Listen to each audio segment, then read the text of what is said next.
இன்னைக்கு தமிழ்நாடு அரசாங்கம் ஒரு ஜிஓ போட்டிருக்காங்க.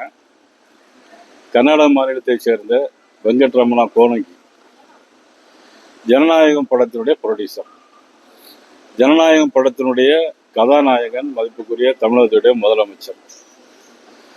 இவர் அந்த வெங்கட்ராமாயணா கோனங்கி என்பவர் ஒரு பிரஸ்டீஜ் ரியல் எஸ்டேட்டினுடைய அதனுடைய நிர்வாகியாக இருக்கிறார். கர்நாடக முதலமைச்சர் சிவகுமாருடைய நெருங்கிய நண்பர்.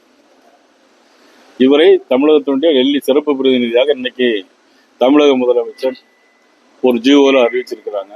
இது எந்த விதத்தில் நியாயமாக இருக்க முடியும்? இது தமிழக மக்களுக்கு செய்யக்கூடிய மிகப்பெரிய துரோகம். ஏற்கனவே கர்நாடகா நமது பிரச்சனை மேகதாது பிரச்சனை இருந்து கொண்டே இருக்கிறது. ஆக எப்படி தென்பெண்ணையாறு போன்ற ஆறுகள் பிரச்சனை இருந்து கொண்டே இருக்கிறது.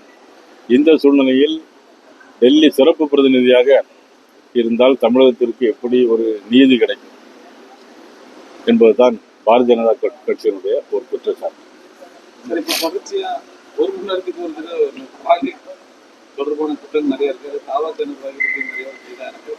அதான் இன்னைக்கு நேற்று மட்டுமே தாவகவுடைய நிர்வாகிகள் 4 பேர்கள் தொடர்ந்து பள்ளி குழந்தைகளுக்கும் எல்லாருக்கும் பாலியல் தொந்தரவு கொடுத்து கொண்டே இருக்கிறார்கள். எந்த கட்சியை சேர்ந்தவர்களும் இல்லை, இதில் தமிழக வெற்றி கழகத்தை சேர்ந்தவர்கள் மட்டுமே பாலியல் வன்கொடுமை இருக்கிறார்கள். காரணம், ஆட்சியில் இருக்கிறனால் காவல்துறை அவர்களை எதுவுமே கைது செய்ய முடியாத ஒரு சூழ்நிலை. காவல்துறையுடைய கைகள் கட்டப்பட்டிருக்கிறது.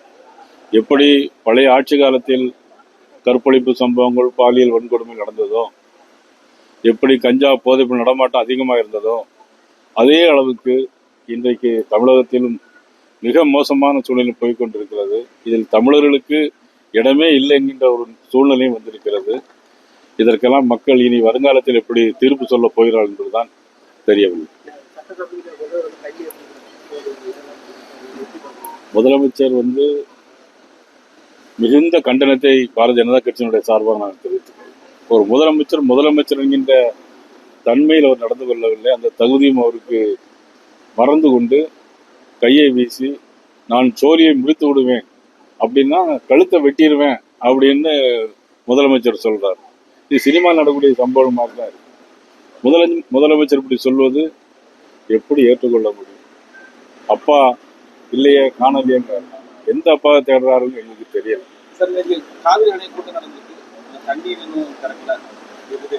அதாவது இன்னைக்கு ஆந்திர முதலமைச்சர் மற்றும் கர்நாடக முதலமைச்சர் எல்லாம் 3 முதலமைச்சர்கள் தெலுங்கானா முதலமைச்சர் 3 ரேவந்த் ரெட்டியிலிருந்து சந்திரபாபு நாயுடு எல்லாரும் ஒன்னா சேர்த்து நீங்க ஒரு பேச்சுவார்த்தை நடத்துறாங்க.